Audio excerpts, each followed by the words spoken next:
بسم اللہ الرحمن الرحیم۔ معزز ناظرین، آج کی جو بات چیت ہے اور آج کا جو مسئلہ ہے وہ بہت ہی اہم ہے اور بہت ہی ضروری ہے۔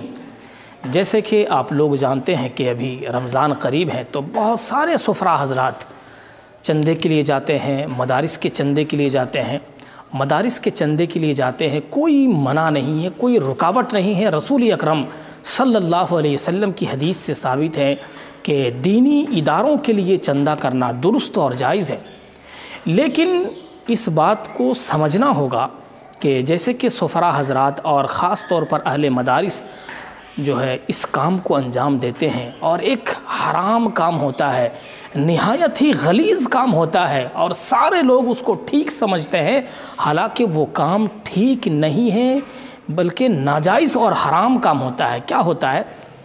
جیسے کہ چندے کے لیے جاتے ہیں اور سفراء حضرات رسیدیں حاصل کرتے ہیں اہل مدارس سے، تو تین باتوں پر وہ رسیدیں لے کر جاتے ہیں۔ پہلے نمبر پر وہ رسید خرید کر لے کے جاتے ہیں 500 روپے میں یا 1000 روپیہ میں، یعنی اہل مدارس سے وہ رسید خریدتے ہیں اور لے کر جاتے ہیں، اور یہ کہہ کر لے جاتے ہیں کہ میں آپ کو اس رسید کی قیمت 500 یا 1000 روپیہ دوں گا، اور جتنی اس پر کمائی ہوگی مدرسے کے نام پر وہ سارا کا سارا پیسہ میرا یعنی سفیر کا ہوتا ہے۔ پہلے نمبر پر یہ تھا۔ اب دوسرے نمبر پر کیا ہوتا ہے؟ مدرسے والے کو 60% دیا جاتا ہے اور سفیر حضرات جو ہے 40 یا 50% جو ہے لیتے ہیں۔ یہ دوسرے نمبر پر ہے۔ تیسرے نمبر پر جو ہے مدارس والے کو 40% دیتے ہیں اور خود 60% رکھتے ہیں۔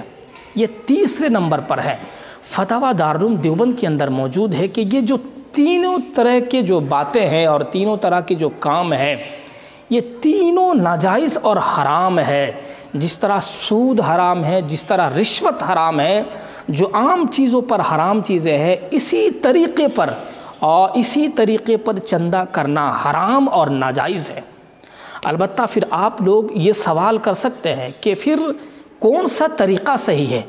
تو اس کا بھی ایک نقشہ جو ہے دارالعلوم دیوبند نے کھینچ کر لوگوں کے سامنے بتایا کہ سب سے بہتر کام تو یہ ہوگا اہل مدارس کے لیے کہ وہ اپنے یہاں کام کے لیے سفراء حضرات کو رکھے، جس طرح دارالعلوم دیوبند میں ہوتا ہے، اور باقاعدہ اس کے لیے تنخواہ متعین کیے جاتے ہیں، 10,000 ہو 15,000 ہو، اور اس کو ہر مہینہ جو ہے یا 2 مہینے میں تنخواہ دیا جاتا ہے، اور 1 روپیہ تک وہ اپنے پاس پیسہ نہیں رکھتے ہیں، باقاعدہ سارے پیسے وہ مدارس کے سپرد کر دیتے ہیں۔ یہ طریقہ درست اور جائز ہے، لہٰذا اسی طریقے کو اپنانا ہوگا، اور ہر ایک فرد کے لیے ضروری ہے کہ اسی طریقے کو اپنائے۔ جو میں نے شروع میں 3 شرائط آپ کے سامنے لایا تھا، وہ تینوں شرائط ناجائز اور حرام کہا ہے علماء کرام نے، تو اس طریقے پر بچنا ضروری ہے اور فرض عین ہے، اس لیے کہ اہل مدارس کے یہاں لوگ جب مدارس میں جب لوگ اور بچے جاتے ہیں دینی علم حاصل کرنے کے لیے، طلبہ عظیم دین سیکھنے کے لیے جاتے ہیں، اگر اسی جگہ پر یہ حرام کام ہو اور اسی جگہ پر یہ برائیاں ہو تو بچے پھر دین نہیں سیکھیں گے، بلکہ وہ ڈاکو اور چور بنیں گے، اور آگے چل کر جو اس کا فیوچر ہوگا اور اس کی جو کلچر ہوگا وہ سارا کا سارا معاملہ خراب ہوگا۔ اس لیے بچنا چاہیے ہر ایک مدارس کو، ہر ایک سفیر کو اس چیز پر جو ہے غور فکر کرنا چاہیے۔ تو انشاءاللہ ضرور اس پر ہم لوگ غور فکر کریں گے، اور آپ حضرات بھی اس پر توجہ دیں، بہت ہی ضروری چیز۔